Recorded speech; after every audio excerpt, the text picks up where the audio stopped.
writers, agents, and publishers, for the first time since the Gutenberg Press, find themselves lost in a maze of mystery as technology alters the shape of the publishing industry. Searching for Answers is a group of writers throwing pop culture, writing, and publishing into a crucible of clarity, passion, and humor. This group is the Right Pack.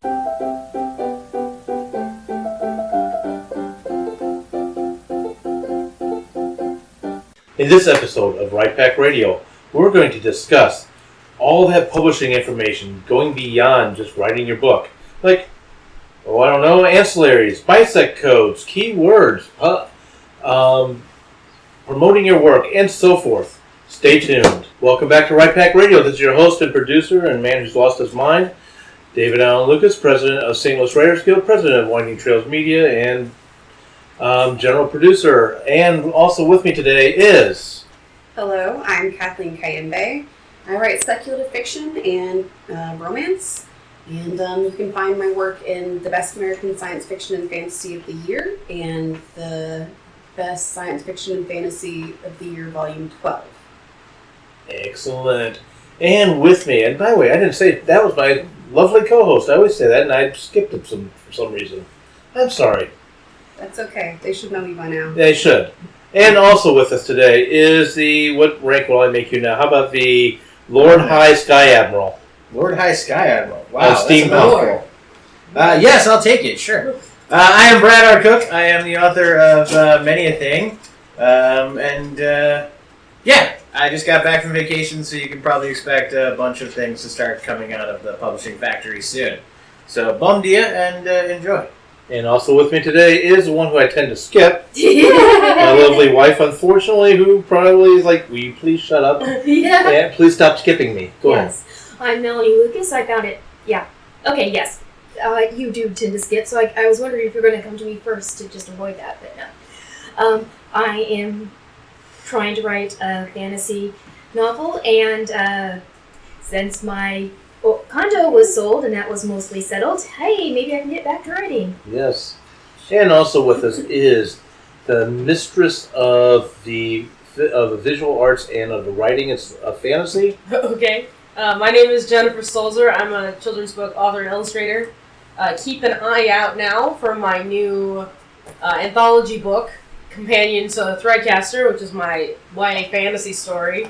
It should be available online and in local stores now, let's hope.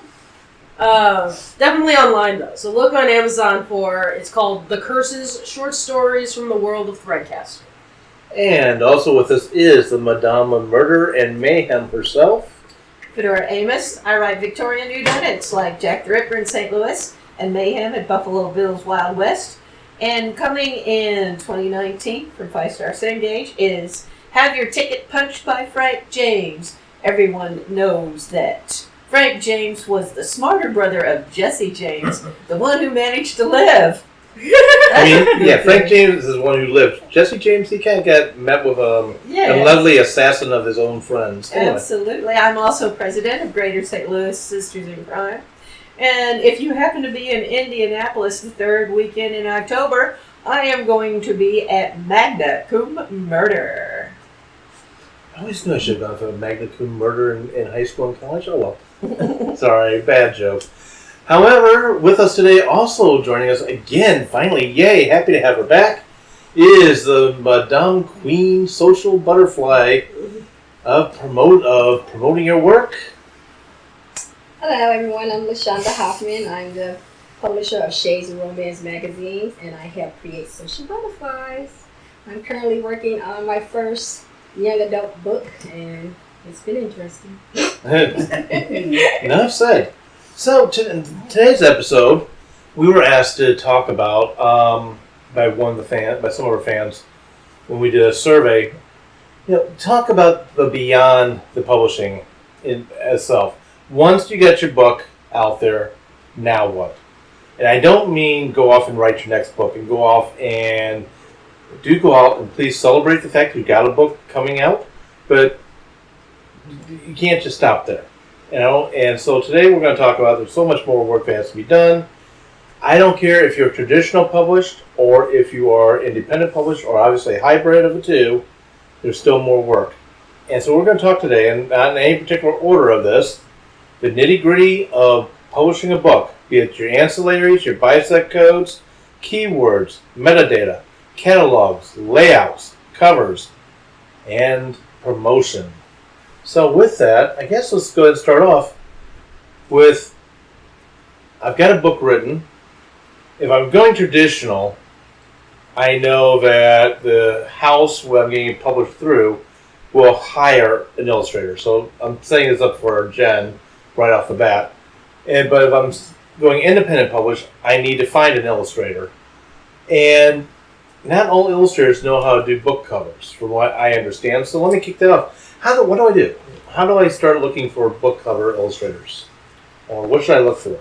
Well, decide if you want an illustrator to start with, and that's gonna depend on what your genre and topic is, like what your age group is. Illustrated covers tend to have a younger bend to them, so if you have YA or middle grade, or especially if you're writing children's chapter books or obviously picture books, you're gonna want an illustrator. But a real classy illustrated cover is very popular. You just have to look at other contemporaries in your genre and see what they're putting out, and if that's something you want.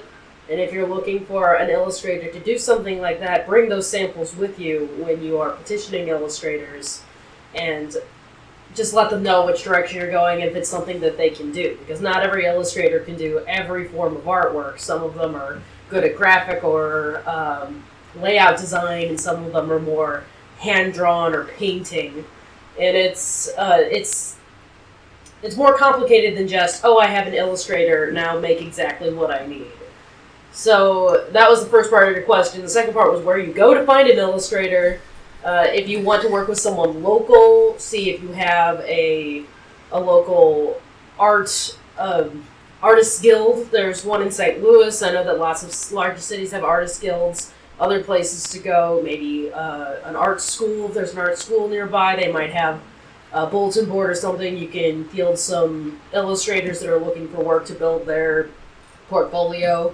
There are also websites you can go to, like Fiverr. I hate pointing people to Fiverr because it's not always a reliable place to get good work, but make sure that no matter what illustrator that you engage with, that you make sure they give you samples first before you sign a contract with them, because you don't want to be in a contract and then have to break that contract because they're not understanding you or not getting it, or just it's not in their skill set to be able to do what you want. So ask for samples up front, and make sure you look at their portfolio and what they make is what you want. Don't try to force them out of their established rut just because they say they can. If it doesn't look like something that they do normal, then you know that it's not their natural ability. They're stretching themselves to meet that.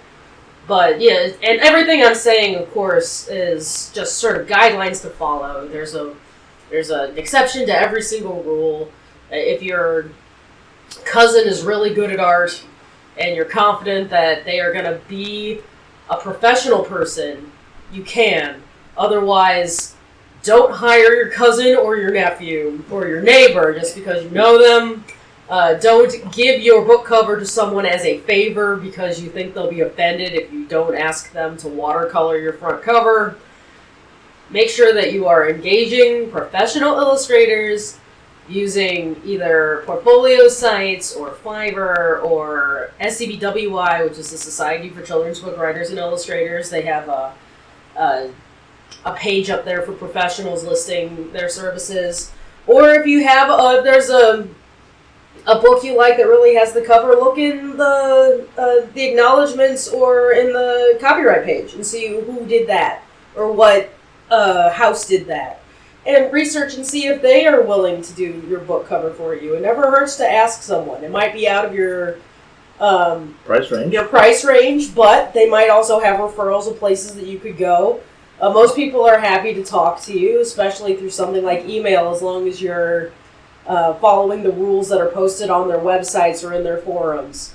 So there's lots of options. Just make sure that you're not that you're getting what you need specifically for your project. I'm going to take this to. I'm coming over to Fedora next year in a second. But I want to just point out. Kathleen does a dovetail. Oh, as well. I missed. I didn't see her doing dovetail. I saw her phone in her hand, but I didn't see dovetail. My apologies. 2 hands. You do have 2 hands. I just saw the phone. I'm sorry. Shoot me. Bang. All right. Real quick, if you're traditional published, usually the house will hire a illustrator to make the cover. Mm-hmm. The cover may not look like anything you ever imagined or have anything that you think of that's in the book. I'm not blowing traditional down. I'm just telling you this is the way it is. Don't expect that illustrator to have read your book all the time. Yes. And then I'm coming in here, and then are you dovetailing? Fedora, No, she's doing her own. Right? doing your own. Oh, you're going. She's going back to topic. Okay. When you're doing a traditional, and what you've done is you've sold the rights to your manuscript to them. Right. You're trusting them, but you also have to trust that they are neck deep in the industry. Right. They know what is not only out now, but is what's coming out next. And it's always fight for your rights, for your opinion. Like if they give you a cover that you absolutely hate for a variety of reasons, then write a letter to your agent or to your publisher and say, hey, I'm not happy with this. Can we get some more options or whatever? But in the end, you have to also take their opinion into account because they know what they're doing. Right. And that's also with illustrators. They know what they're doing. So take their opinion into account. Voice your opinion so that you do get something you're happy with, because everyone wants you to be happy, but sometimes, especially in traditional, they want you to be happy, but if you're not happy and the cover that they have is going to sell, they're going to side on the side that it's going to sell. Right. And you'll usually get like 3 options that you can give 1, 2, 3 rank to, or can you give a thumbs up or thumbs down on this design, and they'll take your input into account when they're making their decisions. Excellent. I'm really not sure which of the 2 ladies were first. I'll let you guys find it out real fast. Kathleen is dovetailing to me, so let her Okay. go. What is like the minimum you should expect to pay for a cover artist to do their work? Well, that entirely depends on how. It's a big scale. Yeah. It's a big deal. How much your artist that you're engaging is. Let's say how experienced they are, and what you're asking of them. If you're asking for someone to draw a cover, then you're paying for the time spent on the artwork and also layout and also cover specs and all of that. So you can, if you're hiring from me for a fully illustrated cover, I would say an easy $500. If you are hiring from a big house, they might charge you $1,000, $1,500, going up. If you're doing something where you want someone to build the cover, but you're building it out of stock photos that you buy off, an iStock image site, then you're paying for the artwork, and you're paying for their time to lay out, and they might quote you something that's much cheaper than that, because they know what they consider to be a fair use of their time, and that's one of the benefits of working one-on-one with people. Brad does that. He does the stock image layouts. Yeah. What is your gauge for? To get a full cover that's going to cover the front and the back and be for books and like all that, you're probably looking at $150. To get a front cover, I'll shoot it to you for as low as like $30 if it's super simple. But that's super simple. So everyone look Brad up on his website to get your cover. But I will tell you this. That's not a rule. We Here- don't say that's his rate. Here's That's the not thing. a rule. You can get cheaper than me on Fiverr, and you can get cheaper than me on a ton of other sites out there. So if you're looking for just a straight up ebook cover, there are a million places you can go to do that. If you're wanting to pay for an actual cover, I highly recommend places like 99 Designs or something like that, or a guy like me that you can talk to, and then if you want something beautiful, I recommend getting an illustrator involved because that will always make your cover cooler. I also want to point out that if you're self-publishing or you're indie publishing, a lot of times they have an option for a cover template that you can build your own cover. Try not to use those. because the point of having a template is that it's easily accessible for everyone to Yes. use, and your cover is going to blend in with the throng of people who all have the exact same layout and the same images and the same font style on their cover. See Jen and Mai's talk at GatewayCon for more. Yes, GatewayCon occurring over Father's Day weekend next year. All right, over to Fedora and then over to LaShonda. One thing that indie persons do have as a bonus is that they can choose their titles and their covers. Right. You may not have that luxury when you are traditionally published. You do not have necessarily final command over what your title is, and certainly not over what your cover is going to look like. And Jen said 3. I was not offered 3, believe me. Usually I was you're just going to offered get, one. this is the cover of your book. We say yay. There's no 3 there. However, I was given input because on the cover of Mayhem at Buffalo Bill's Wild West, they had put a pistol in artwork, Mhm. a pistol and a pen, and I complained about that. I said, a pistol?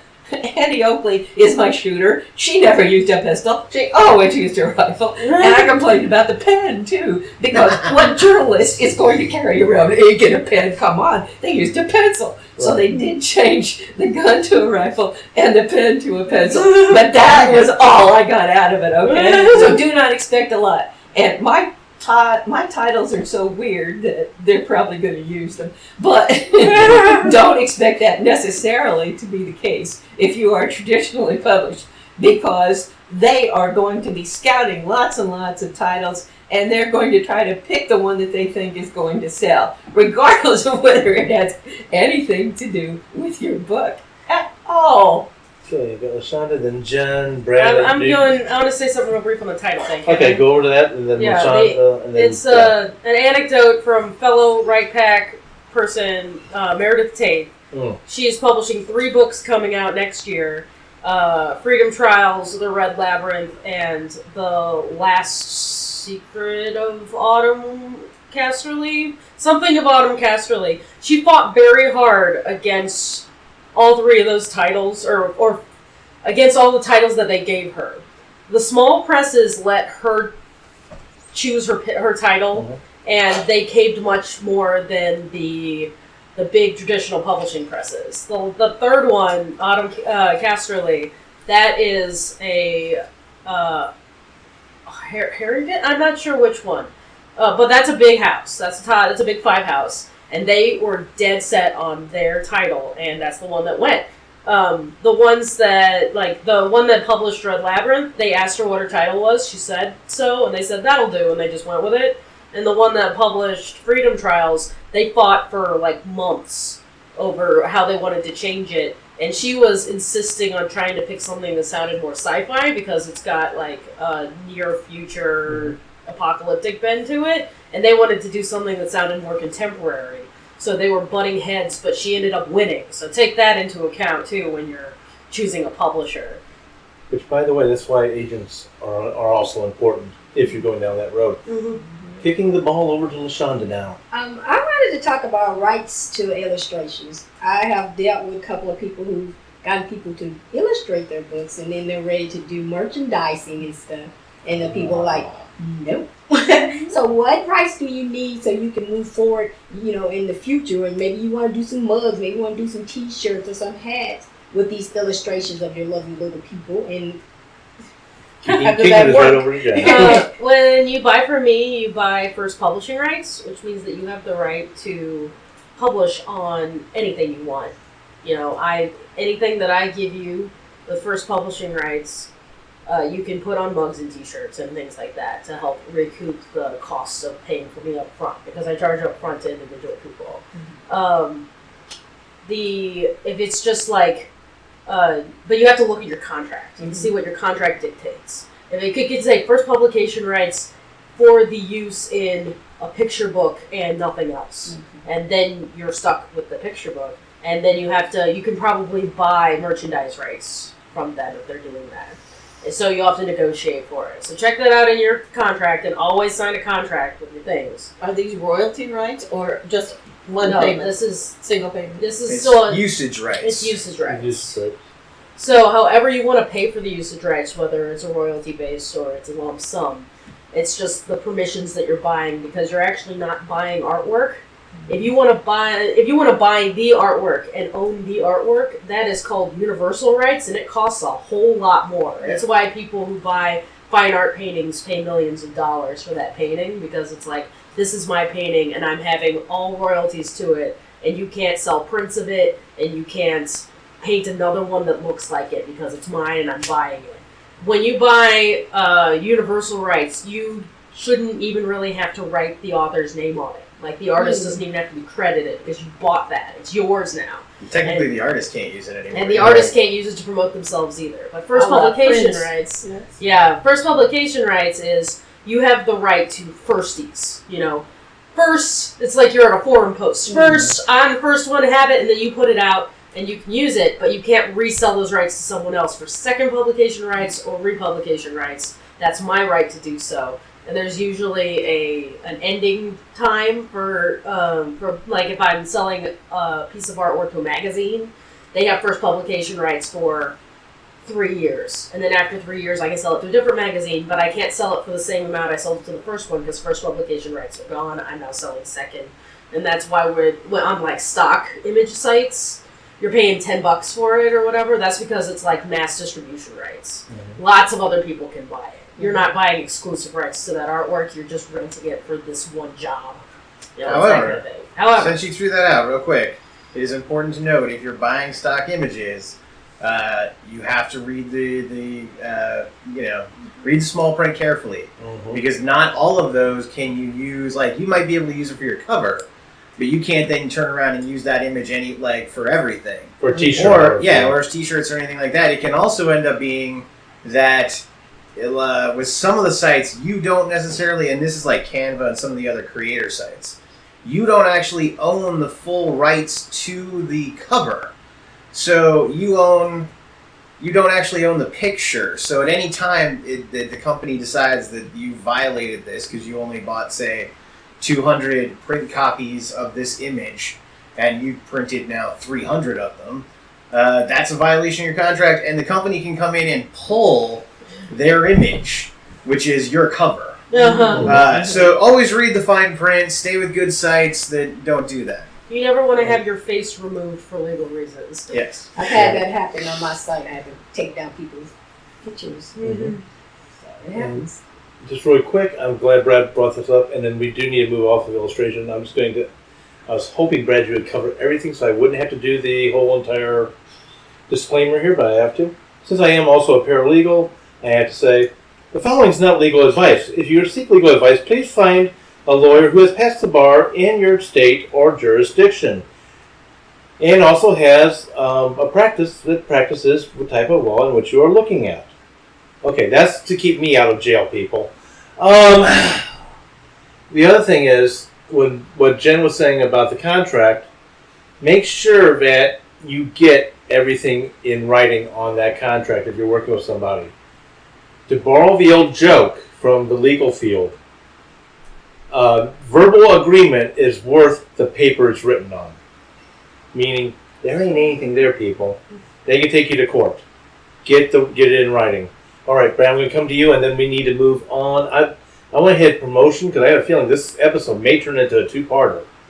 And I know LaShonda Well, I was cannot actually stay for going a to join. second. So you've been talking about illustrators, but to Yeah. be honest, what you started off with was all the ancillaries, which affects everybody, no matter who's doing all this stuff.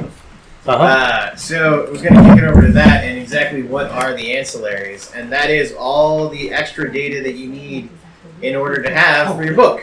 And you mentioned a bunch of them: BISAX codes, keywords, taglines. Define those things, please. Sure, yeah. I figured we would when we got to them. So. So the BISAC code, we'll start with that because that's the one everyone's probably like, what? So these are codes that are used by the publishing industry to classify your novel. You don't need to worry about them 9 times out of 10. Your publisher is the one who needs to worry about these things. However, if you're self-publishing, indie publishing, or more importantly like me, you're weird and you like to have a say in every little aspect of your book, you're going to send in BISAC codes to your publisher, whether they ask for them or not. So what they are is essentially a series of codes that are used by the industry to classify different books in different genres and subcategories of that genre. So your book might be listed under fiction, which is super general, but that's too general because every book can go under fiction. So it might go under historical fiction set in the Victorian age. Okay, there's a BISAC code for that. Fantasy fiction, with high elves and stuff like that. That's another series you can go. I always love the one that is fantasy or historical fiction pirates, which I always get tossed into usually because I write about sky pirates and stuff like that. So these are just little ways of classifying them. For the publisher, they're in the place they go to enter in all the catalog information, which is their distributor and stuff like that. Mm-hmm. But these are not necessarily things you have to worry about. Where you have to worry about is keywords, which if you've created a website, done a YouTube video, anything like that, let me pause you. Let's stick with BISAC for just a second. Let's say it's the same thing. Okay, well, keywords and BISAC codes, they're similar. But they're not exactly the same, right? A BISAC code is a very specific thing that applies only to the distributing side of publishing. Okay. But if you're an indie publisher, you need to know it because you're going to be asked for these. And this is where I'm going to go with it. First off, 2 questions. One, I'm going to borrow your book for a second. Any of your stories for the most part, Brad. You write Victorian historical, technically, but it's steampunk, so it's science fiction. Okay, so my BISAC codes, if I remember correctly, for Iron Horsemen are YA fiction, because that's a category unto itself. Mm-hmm. Then there was historical fiction, and there's another classification underneath that I'm not remembering exactly. And then there was a fantasy, but it's like fantasy historical, not fantasy high. Okay. And those are the 3. You only get 3 BISAC codes. That's it. That answers the next question. So, and these are, you're just going to pick them. If you're using KDP, mm-hmm. It's Amazon's keywords. It's the same thing. And now go keywords. Which is why I say that they're similar, because if you're using KDP, they don't ask you for BISAC codes. They ask you to help label them in where, Amazon should put them. And you'll see those lists pop up at the bottom of the feed when you see that you're like 200 and something in historical fiction and 100 and something in books for teens or whatever, that breakdown. And then keywords are essentially the same. I'm going to get to your question in a second. BISAC codes. But it's just like anything else. You get a string of them. It's like any blog post or hashtagging you might do. So you're going to tag the key phrases that you need to know. So for me, it would be steampunk, historical fantasy, dragons, sky pirates, secret societies, things like that. Things that people might search for that are going to help classify your book. Yet again, this is something for the distributing side of publishing. Not necessarily for any of the other sides. You got a question? I'm going to go Kathleen's question and then go after you. So it is Kindle. KDP is Kindle Direct Publishing, which is Amazon's publishing platform. It's the new Create Space. It is the new Create Space now. So you can now do print and e-publishing all through KDP. I haven't moved to the KDP, so it's going to be very interesting. But as an indie publisher, you need to know the BISACs. I don't know if they're going to change that in the KDP. They're not doing it in the KDP. No, they're still doing it. It's the same as Amazon had before. So it's you have Amazon's to know keywords. where you put it in, because that's how they chose what categories you went into. Yep. But if we're moving to KDP, hopefully they might skip that and make you actually get to use the categories. The categories is how you make the best-selling list. Ah, okay. And if you don't have categories, which a lot of indie authors don't put in because they don't know about that, then they go out, they book releases, and they wondering how come they're not on any list. It's because you haven't put the categories. Sometimes Amazon will slide you into different categories if you put those keywords he was saying about. Sometimes they don't, and you have to call them on the phone and say, hey, I want to be in this category. When I did my book, my first book, it put me in the category with no problem. Then in my second book, which was a coloring book, it didn't. I went up there and it just was the coloring book. I'm like, you're freaking because it's released and you're trying to make the best-selling list the first week and it's not there. So I called the person and he's like, oh, no problem. What would you like to be under? So that's where you have to do some research. You need to know where you want to be under, because a lot of people go in there and put their stuff under different things just so they can make a best-selling list. But if you are a true artist, you want to be under the correct list. So you want to go and do your research and find out what categories are you. You're steampunk. What's the categories for steampunk? So you can, get into that categories. A lot of people put their stuff under romance and that's it. But they're subgenre. So you want to make sure you're under subgenre. So I did coloring books, but I also did social media because it's part of social media. So that puts me in a totally different category. So you want to do your research on categories. They're very important, especially if you're interested in becoming a best-selling author on Amazon. Those categories is how you get up in the list. And if you don't have categories, then you never make any list. Mm-hmm. Brad and Kathleen, you both for dovetail. He came up first. Or unless you want to give it over. I was just going to say real quick, with my best one is a top 10 break-in with one of my short stories, because I came in number 2 on steampunk short stories and was there for a day and a half. Mm-hmm. And that was off of just a couple of sales of my ebook short story. And then the best book I had was actually not the best seller, but it was Iron Zulu, because Iron Zulu ended up doing books for teens set in Africa. And that hit me up to, I think, somewhere in the 40s. Which was pretty amazing and kind of cool. But just that one category. Mm-hmm. And elsewhere it's 200 or 100 or something like that, so you're... It's amazing how specific those lists get. Yeah, no, and that's just it. And that's why you need to be specific. Yeah.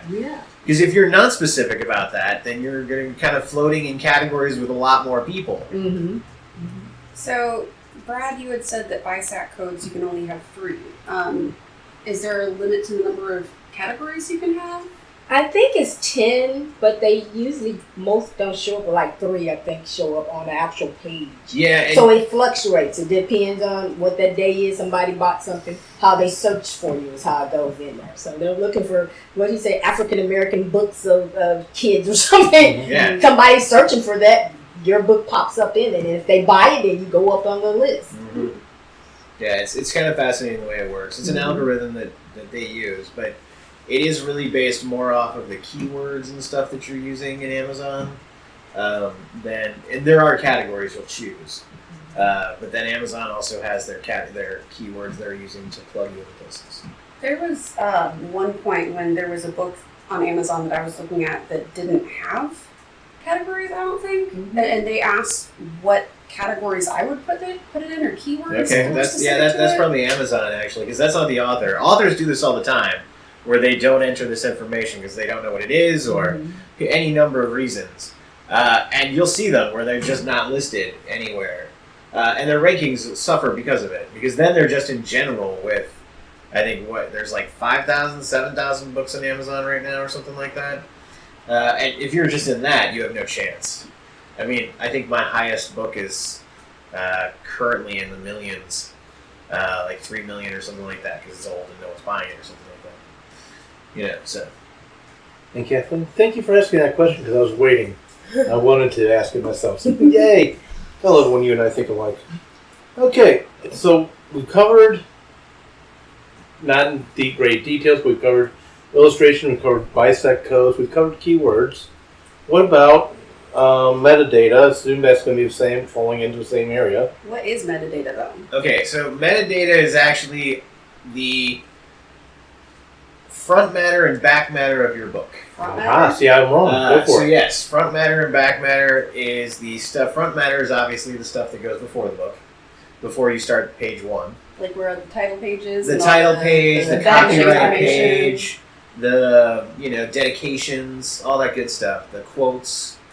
And back matter would then be about the author, the acknowledgments, blurbs of the next book, questions, an index, things of that nature. All of that is classified under metadata. Now, metadata really falls under your ISBN numbers, your Library of Congress numbers, your other numbers that go into these books that people care about. And all of that is really, this all goes down to the publishing side. So if you're an author and you're hearing all of this stuff thrown at you, most of this you don't have to care about. If you're an indie publisher, welcome to the world of hell that comes after your writing. Because you're going to have to learn all of this. And it's a crash course in publishing. I highly recommend it. Just figure out what all of this stuff does. Try and do it before you publish your book, or like me, while you're publishing your book, and turning into a publisher. So there's a lot to learn, but it's not really that confusing. ISBN numbers are pretty self-explanatory. They're ID numbers for books. You get them from a company, you buy them in blocks, and you go from there. You don't necessarily need them if you're just publishing through Amazon and stuff, though. That's, whatever. Look into ASIN numbers, which is Amazon's ISBN number. Mm-hmm. Check into those. So that's all good stuff that you're going to have to learn about. But that's just a way of identifying the book around through different people. Same thing with the Library of Congress numbers. The other metadata is going to be the publishing stuff, which is like, this book cannot be reprinted, the little blurbs and the, warnings about what happens if you violate copyright. There are tons of templates out there. I recommend stealing them and changing them to suit your own needs. It's a wonderful way of getting all of that. You are a pirate. Exactly. So, these are really, kind of a whole grouping of things that just get lumped into what is metadata, which is all of that stuff that goes into the front of the book. So open a book, another book, not your book, and look at what they've done, what all is there. You're going to need your websites, you're going to need your publishing dates, your company you're using, what year you published this book in, all of that good stuff. It's all the front matter. And then what you really need to worry about as an author, and what all of this kind of comes from, is you're going to have to come up with the quote at the front of the book. You're going to have to come up with the dedication of who you want to dedicate this book to. You're the one that's got to come up with the acknowledgments at the back of the book and write all that, jazz of who you want to thank for helping you get where you got. And then the about to the author section, that's also on you. So once you've got all of that put together, if questions too, most of the time if you've got, if you're writing a younger piece like a middle grade, you have to come up with those questions. The publisher isn't really going to be in the mood to do all that work. And then if you really want to be nice and you're doing a ton of footnoting and indexing, that is also work you should do yourself, or more importantly, hire somebody else to do. I recommend that because that is a pain in the butt, and no publisher is going to want to do that either. Fedora.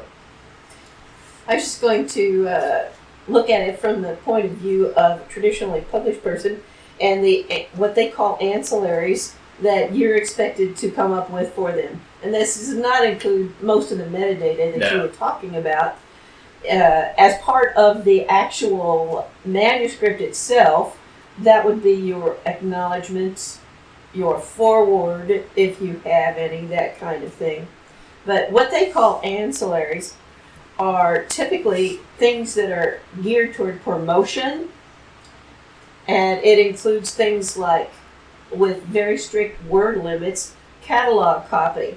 All the big houses put out a catalog, and for that copy you have 100 to 125 words, and that is it. And that is what they're going to send to libraries and to distributors and the like that will be looking at these very brief descriptions. So believe me, those are important, folks. Yeah. And then very important also, your back cover or inside flap copy, which is what your reader is going to look at when he picks up the book. He's going to look at the back cover, and it might have blurbs on it, which is a different thing that you have to get, but it might tell something about the book, trying to intrigue the reader to read it. That's what the inside flap does on hardcover copy. Also, you want to have a good bio that makes people like you right? It should be interesting. It should be interesting and should be revealing of something about your personality and about your voice as a writer. Those are all very important things. Good luck with that, by the way. Definitely so important. They're also going to ask you for an excerpt. Yeah. And I'm not sure why they really want that, except I think that might be the only thing the art department actually reads. I'm not sure. But they will ask you for an excerpt of about 200 words, 175 to 200 words. They will ask you for a logline kind of thing, where you have a one-sentence, pithy, wonderful summary that you could agonize over for hours. Believe me, you want to have that. And once again, for the art department, they'll usually ask you for a synopsis of the entire book, because nobody is going to read it except the developmental and copy editors that have already read it and gone on to something else. And they will ask you for a list of things that you might want to have on the cover. And you should have that anyway for your illustrator if you're going to be an indie publisher. So these are the things that are typically called ancillaries. So in the PenCon, I had someone that was talking about what the metadata that you have in the back of your book, and he was like, she said, you need a bio. You got to make sure that there's a bio there. You want to make sure that you have a link to your mailing list or your newsletter.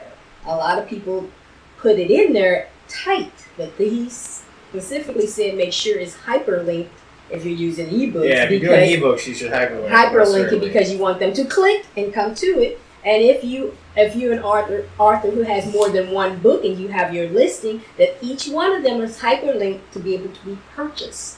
Don't just make a list. Make sure that is hyperlinked. So that metadata is very important because people, once they enjoy a delicious book, they want the next book. And so you don't want them going searching for it. You want them to click it and buy right then and there. I like that, a delicious book. Yes. Quick question to everybody that's involved on blurbs. Who should you try to get blurbs from? The biggest author you know. Okay. So let me play with that one here, because knowing where I'm at, let's say I finally get a book out there, and I'll stop laughing. How things have been. We're not laughing. We believe in you. I'm laughing then. And I write a science fiction thriller. I should caveat what I said, by the way. I'm probably where I'm going. Should I ask, let's see here, Angie, Yes, Angie actually Fox you should. And to so do here's it. the thing. Okay. Yes, you're right. You should get the biggest author in the genre of which you write. Thank you. That's where I'm going with my You're statement. very true with that. And more importantly, you should get other authors, not just the biggest people you know, any author you know, in the genres for which you write, to blurb your book. Specifically, if you can get those blurbs before the book comes out, because then they can get added into the distributor catalog copy, and they're official, and they're not added on to Amazon, and Amazon can't touch them. And they also propagate out to Goodreads and everywhere else. So blurbs are a wonderful, wonderful thing, especially if you get them before the book drops. Here's the thing. So you dropped Angie Fox's name, and I'm going to start this out that yes, if you had a book out, you should totally try and get Angie Fox to be on it. And here's why. Because it doesn't necessarily matter that Angie Fox is not necessarily writing the same type of book that you are, but it's going to say Angie Fox, New York Times best-selling author of, and it's going to list her series, and that's all anyone's going to read. So no one's going to care who Angie Fox is. They might not even read the full Angie Fox. They might think it's Anne Fox or something. All they're really going to read is New York Times best-selling author. And that is what you would want on the back of your book. So yes, in that sense, I always suggest going after the biggest name that you know. You can also send that book off. So if you want to be brave and bold and be like, I've written a great schoolhouse wizarding book, I'm sending it to JK and see if she'll frickin' say something, because you never know, she just might. And if she loves your book and she gives you the, oh my god, this book's so great, it reminded me of Harry Potter, boom, you've now had the best day ever. So, and that's a horrible JK impression. I apologize. Yeah, please do apologize to the young lady. LaShonda and I both shot up first, so I'm going to let her go first. Ladies first. Well, I teach about building relationships. So you should be building that relationship now with Angie Fox if you don't know Angie Fox. So you don't go into her inbox and she goes, I don't know who the heck this is. You know, start building that relationship with the people. And you know, and when you meet people, you'd be surprised somebody will say, I had a whole bunch of people tell me, yeah, I wanna do a blurb for you. And it's like, oh, okay. You know, and they say yes, they want to do it, and then life gets in the way and you don't get that. So you want to, you know, get your top 20 people and contact them now before the book comes out, before it goes to editing and all that stuff, and let them know, hey, this is an art copy. It's really crazy, but I would really appreciate your opinion, you know, a tiny blurb on it, and keep your fingers crossed, and maybe they'll send it back, you know. If you wait till the book is about to get ready, you're going to rush them. So you want to give them at least 6 months to say, if they read your book or whatever. If they love it, then they're going to, you know, come back with it. But you don't want to wait till the last minute to get a blurb, because that's holding you up, and then you're frustrating a person who might have took time to read your book. I will say this quick caveat to what was just said on both my part and your part. There are authors who are not allowed to read books due to their contracts. So there are New York Times bestselling authors and stuff like that who have contracts with big houses, and they are not allowed to touch your book until it's an ARC. Until it is a printed ARC that says not for sale, you know, advanced reader copy, all that kind of stuff. So then at which point you can hand that book out and people can blurb it and give you blurbs and stuff like that. But fair warning, totally send your book out as early as you can to people like me who are not New York Times bestselling authors and have no contract that says that. But if you do, or if you're going after somebody big, they're going to need that printed ARC, just as it saves their butt, and they can't be sued for possibly using some idea that you now think was yours or whatever. There are all kinds of legality and liability issues, which is why they're told not to do this. But it's a thing, so just know that somebody might turn you down until you have an ARC.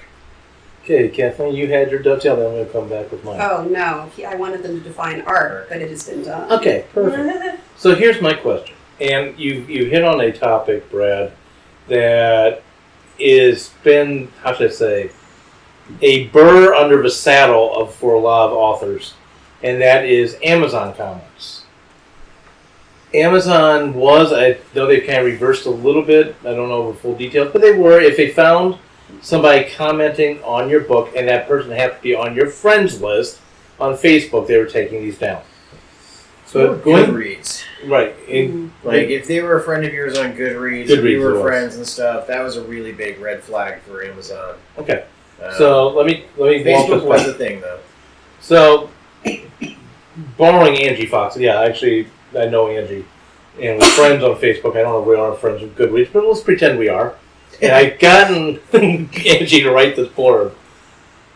How do I prevent Amazon from pulling that one down? You talked about get it to your distributor. Okay. The reason I say that, so everyone's got a catalog. We've talked about this. You've got a distributor. If Amazon's your distributor, you still have this option. Okay, that's what I'm doing. You can enter in these comments. So you enter in the name of the comment and the person and everything like that. That then gets propagated out to everywhere that book goes. Usually you're adding them to, I think it's my distributor who I added to. I don't think it's I don't think it's the ISBN. Okay. But I think there's an option to do it at Bowker too. I don't know. Don't quote me on that one. What's Bowker? Sorry, not Bowker. Yeah, no. It's Circus? No, Baker and Taylor. Ah. Or is I think I had it right with Bowker. Ingram? No, where you buy your buy the ISBNs. Bowker. Yeah, that's it. So it's Bowker, whatever it is. Spell it. Bowker. And I think you can add it in there too, but more importantly, it's going to be with your distributor, which for me is Ingram Spark. And I enter them there. Amazon can't get rid of those. The ones that Amazon gets rid of are the, purchased by, and then you can leave a comment. Now, if it is a verified purchase of the book, so even if, say, David buys my book, and it's a verified purchase that Amazon knows, and he makes a comment, Amazon will leave that there because Amazon knows you bought the book. However, if you just go on and comment, oh, this is a good book, you should totally buy it, and you have not purchased it through Amazon, and we are friends on Goodreads and Facebook and places like that, then Amazon's going to go, oh, this is just a buddy who jumped on and said, ta-da, you should buy this book, and then it pops it off.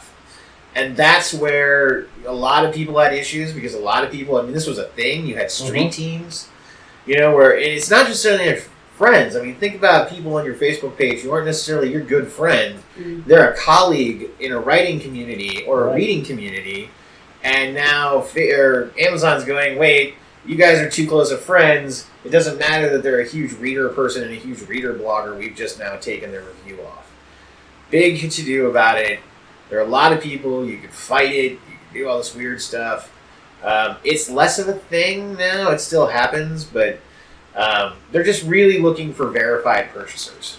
I have a question about that. Facebook has the ability to have like a coupon code so you can give people a free book. Would that count as a verified purchase? I don't know how that would quite work. The verified purchasing thing is strictly through Amazon. Yeah, but So I don't know how Amazon categorizes beyond that. I wish George was here because he might know. If it's a review copy, they still kind of get a little fishy with it. And that has been the issue, because you are not supposed to be buying the book. It's supposed to be a copy that they send to you as a review copy. Right. And I know when I used to do for Sorbet, they've done this a couple of times. When I used to put my reviews on there, they would cut them out. So I stopped doing it, because I was doing 10 to 15 reviews and you deleting them. What's the point? Right. So I stopped doing them a couple of years ago, and now they're having it. If you didn't buy through them, they're not keeping the review. They're saying it's not a verified copy. I had a friend that actually, he wrote a really nice review for me, and it was up. One day I read it because I was able to copy it and see what he said, and then I went back and it was gone. And then he came back and he said, well, this was the autographed copy I bought from you. I didn't buy it from Amazon. And I said, oh, that's why they took it down. Which is one of the negatives, unfortunately, of buying a book from at a convention or a book fair or wherever. Because how can you? I've got the book. I've got actually everybody who is sitting here who has got a book out, minus Kathleen, because I haven't gotten that book that's got her short story in it yet. Keyword yet. That's going to come. I've got everybody's book, at least one copy of books. All of you have signed them. I've gotten them from you face to face in some method. Well, except for of you. LaShonda, I did get your through online, even though I knew you. And so here I buy a book. Amazon, I want to leave you a comment because, A, of course, I know how important that is. But B, let's pretend I'm not involved in the industry at all. I just want to leave you a comment. And Amazon takes it down. I don't know. I assume Barnes & Noble does the same thing. Not really. Not really? They leave it alone? It's just an Amazon thing. Okay. How do you fight that, or do you fight that? Okay, first off, you don't fight it unless you really want to.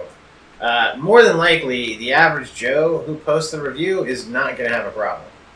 And the reason I say that is because they're more trying to target other readers and other writers who are there are communities out there of little conclaves of writers who oversaturate themselves with their own publicity, and they help each other out really, to an extent that is vaguely not truthful. And I don't want to throw anyone under the bus or anything like that. They've got their marketing plan or whatever, but because of that, that's one of the reasons why Amazon is doing that, because Amazon wants 50 reviews from people who read the book and thought it was awesome. They don't want 30 reviews from awesome readers who bought the book and 20 reviews from your personal friends who are just there trying to beef your numbers up. And you have to understand that some of these are really egregious, where somebody's posting 10,000 reviews in a day, and that's physically impossible. So Amazon's really going after those big, crazy people, less so the average Joe. However, if this does happen to you, the greatest thing you can do if you bought a book is go on Amazon and give me a review. It goes directly to my visibility and all of that kind of stuff. So go there first. But second to that is to go on social media and snap a photo of you and that book. There you go. Because beyond the ability for Amazon or whoever to have that wonderful blurb, we don't actually read blurbs. We read how many blurbs you have. And that's how we make a judgment. So if you're like me and you've only got a few blurbs on your book, then no one cares and no one's really going to pay attention. But if you have 200 or 300 blurbs for your book or 5-star ratings, somebody's going to pay attention to that book. So that is important. However, if you go on social media and you check out Iron Horseman, Brad R. Cook, or something along those lines, if you're trying to find an author, the first thing that's going to pop up are those pictures. Pictures of people smiling and holding the book. And that is almost a better selling technique than having anything else. And every big author I know, Paulo Coelho, big shout out to you. You'll never hear it, but it's okay. Huge. He does this immensely, and I'm always amazed at the amount of people who take pictures of them reading a Paulo Coelho book and then post it to his Instagram. Or just post it, and then I'm in the Paulo Coelho, hashtag, and I'm seeing all of these posts. So his latest book, Hippie, total shout out. There are so many pictures of people reading this book. It's a huge thing to do, and it becomes something on social media that can generate its own publicity itself, where each one of those posts can now get liked, and as more and more come, and as they spread out over days, you've now had 2 weeks worth of advertising that you didn't pay anything for. And so that is probably, if you don't get an Amazon one up there, snap a photo of the book. Doesn't have to be you in the book, just has to be the book or whatever, but it is a great way of getting online advertising. That right there is the best tip ever, because sometimes you don't have time to read a book, but you get a picture. Yeah.